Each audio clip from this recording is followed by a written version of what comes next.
Isang batang babae ang nahulog mula sa mataas na lugar, ngunit sa pagbagsak nito, ang kanyang katawan ay walang iniwang bakas ng dugo. Sa halip, ito ay nagkalasog-lasog na parang pulbos, habang ang mga tao sa paligid ay nagtipon at labis na nag-aalala sa nasaksihan.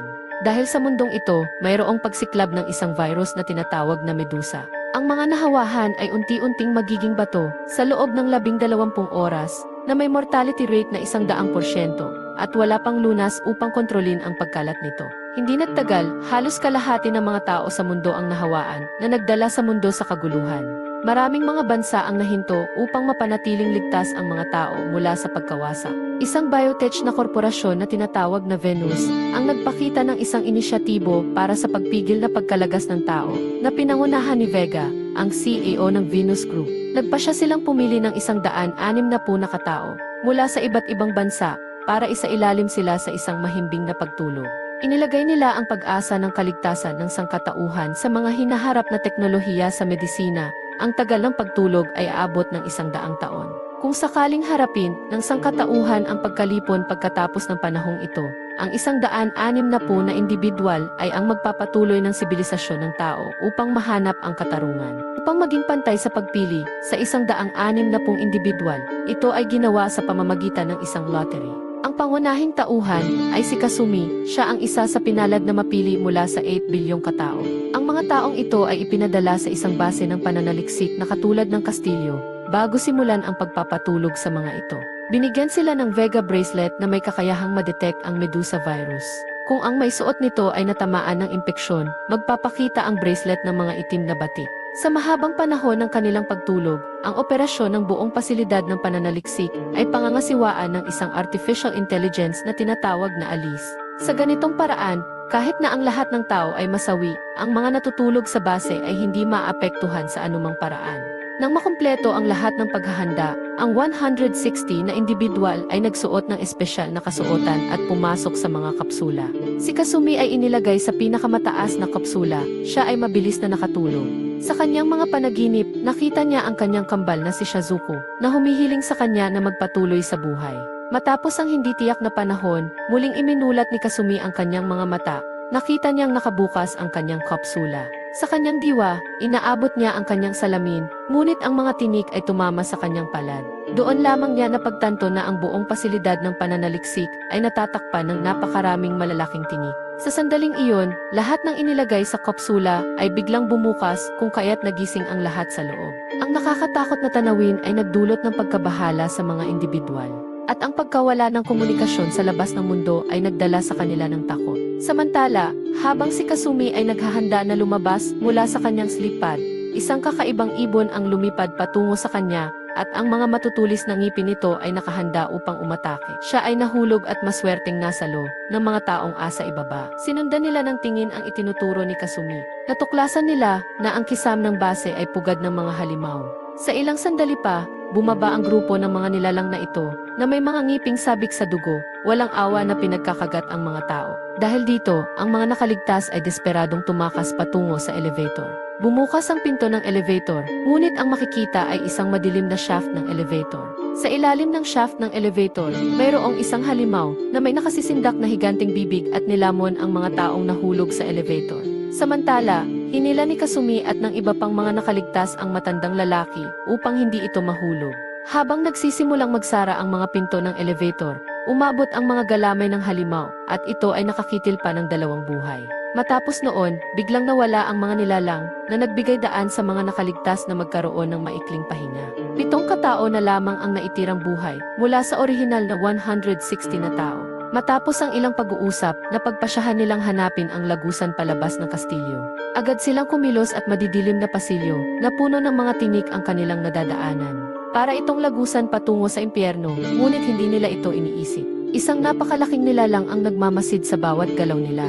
Sa kanilang ruta, isang madilim na ilog ang humadlang sa kanilang pagtakas. Sa mga sandaling ito, ilang patak ng likido ang nakakuha ng atensyon ng lahat. Ito ay laway ng halimaw.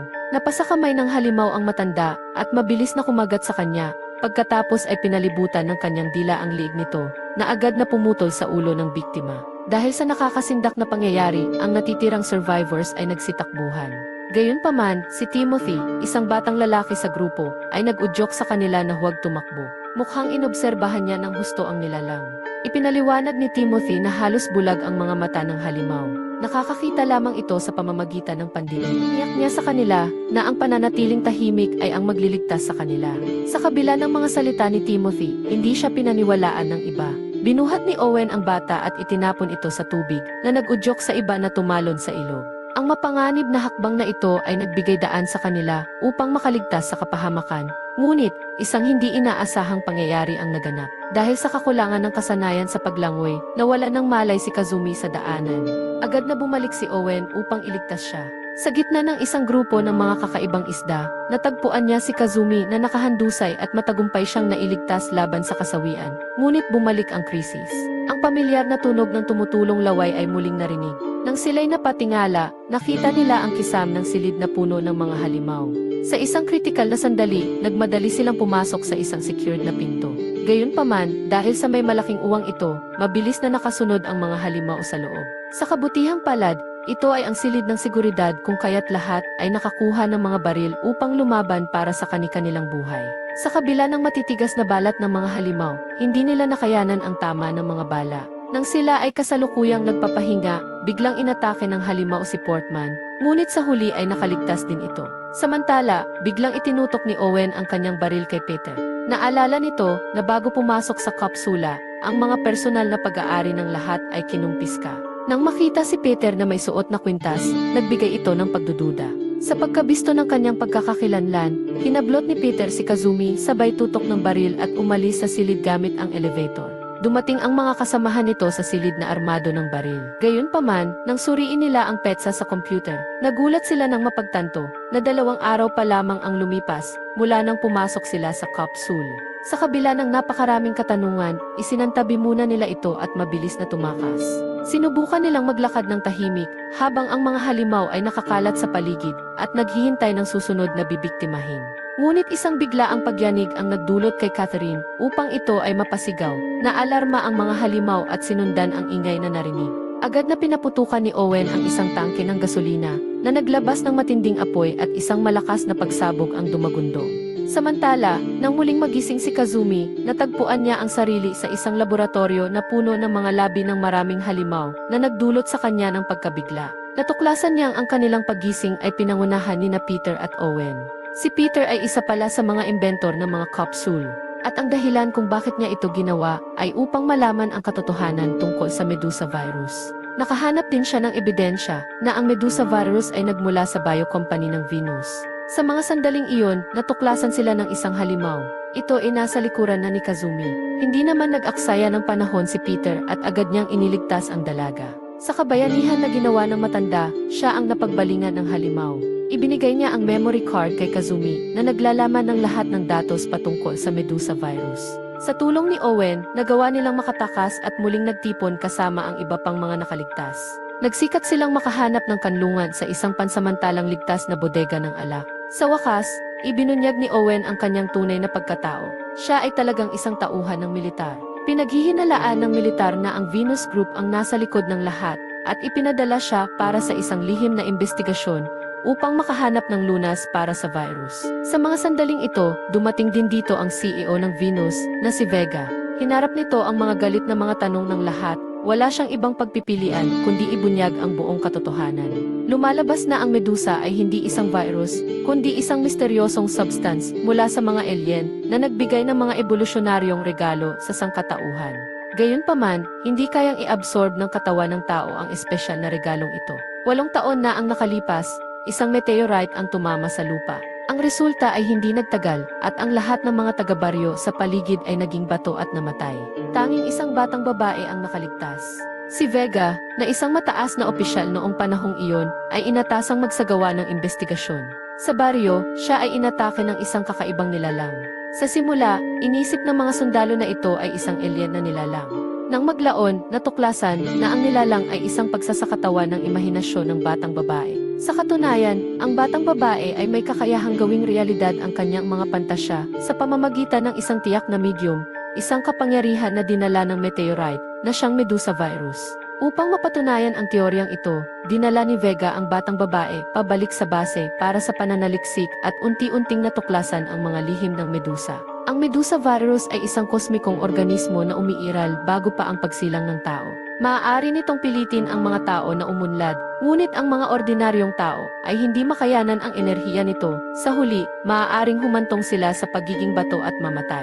Gayunpaman, nakaligtas ang batang babae at perpektong nakipagsanib sa virus na lumalampas sa sangkatauhan. Si Vega, na nagnanais ng kapangyarihang ito, ay nagsagawa ng malupit na eksperimento sa batang babae araw-araw, ngunit walang progreso, at ang enerhiya ng batang babae ay patuloy na lumalakas. Nagpakita ng mga palatandaan ng pagkawalang pag-asa, kaya't pumili si Vega ng 160 na tao upang ibahagi ang makapangyarihang mental na enerhiya ng batang babae. Ang paraan na ito ay napatunayang epektibo dahil ang mga pagbabago sa enerhiya ng dalaga ay nasa pinakamataas na antas. Gayunpaman, sa gitna ng tagumpay ng eksperimento, isang hindi inaasahang pangyayari ang naganap, isang nilalang na may mas mataas na dimensyon ng mental na enerhiya ang nagnakaw ng kamalayan ng dalaga. At ang kanyang mental na enerhiya ay nagsimulang sumabog. Ang kanyang mga cells ay sumailalim sa walang katapusang fission, nagmutate sa malalaking tinik at maraming halimaw na nagwasak sa lahat ng isang iglap. Matapos isiwalat ang mga sekretong ito, pinili ni Vega na tapusin ang kanyang buhay. Sa mga sandaling iyon, biglang sumulpot ang malalaking tinik mula sa lupa. Agad na tumakas ang lahat patungo sa daanan, ngunit hindi inaasahang na-ambush ng isang nakakatakot na halimaw sa kalagitnaan ng kanilang pagtakbo. Si Owen ay nagmadaling sumulong gamit ang kanyang baril upang makatakas ang iba. Gayunpaman, sa gitna ng kaguluhan, nakalimutan ni Owen na palitan ang bala at nakipaglaban sa halimaw ng malapitan. Lumabas na hindi kayang labanan ni Owen ang nilalang, at siya ay mabilis na nalupi. Sa isang kritikal na sandali, itinusok ni Portman ang kanyang espada sa ulo ng halimaw. Nailigtas si Owen, ngunit siya ay nagkaroon ng virus matapos mahawahan ng dugo ng halimaw. Samantala, patuloy na paglago ang mga tinik ng walang kontrol na nagdulot ng pagpasok ng tubig dagat na humaharang sa kanilang daan.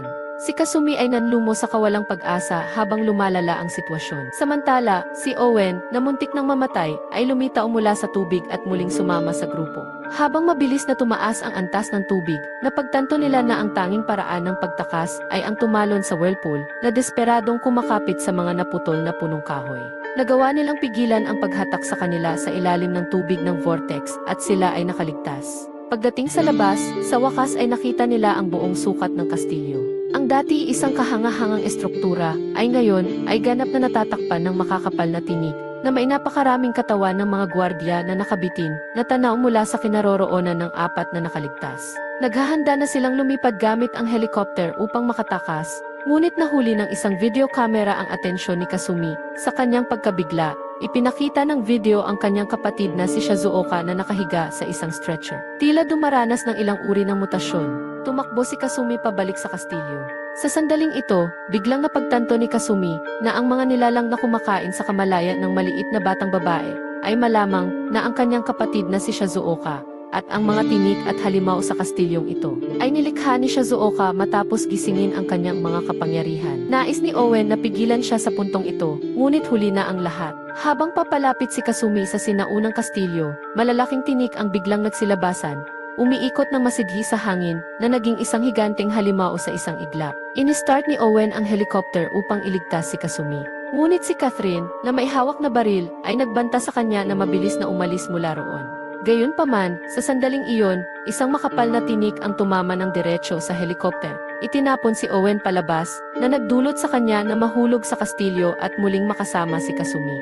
Sa kasamaang palad, nahawaan si Catherine ng virus at naging bato na nag-iwan kay Timothy bilang nag-iisang nakaligtas. Samantala, mabilis na umakyat sina Kasumi at Owen sa itaas na bahagi ng kastilyo hanggang sa makarating sa isang control room. Pagpasok, pareho silang nagkaroon ng sariling mga ilusyonaryong mundo. Hindi inaasahang na matagpuan ni Owen ang kanyang matagal nang pumanaw na kapatid na si Laura, na agad na nagsimulang umatake dahil sa pagkabigla, nawala ng depensa si Owen at ito ay tinamaan. Sa sandaling iyon, biglang itinaas ni Owen ang kanyang pistola, itinutok sa kanyang lieg at kinalabit ang gatilyo upang alisin ang chip na itinanim sa kanya. Nang matamaan ang chip, ang ilusyon ni Owen ay naglaho rin. Si Laura ay naging isang magulong masa ng mga tinik at pinatay ni Owen si Alice, habang si Kasumi ay nagkamalay din. Pagkatapos, hinarap niya ang kanyang kapatid na si Shizuoka, na nooy pinoprotektahan ng mga tinik, bagamat ang katawan nito ay pumanaw na, ang kanyang kamalayan ay hindi naglaho. Nang makita niya ang peklat sa kamay ni Shizuoka, agad niyang naalala ang lahat. Lumalabas na si Kasumi ay matagal nang pumanaw, bago pa ang paglaganap ng virus. Ang pagkamatay ni Kasumi ay hindi kayang tanggapin ng kanyang kapatid at ang isipan ni Shizuoka ay bumagsak. Gayunpaman, sa isang hindi inaasahang pangyayari, ang katawan ni Shizuoka ay umanib ng perpekto sa Medusa virus. Kinain ng espiritual na enerhiya ng batang babae.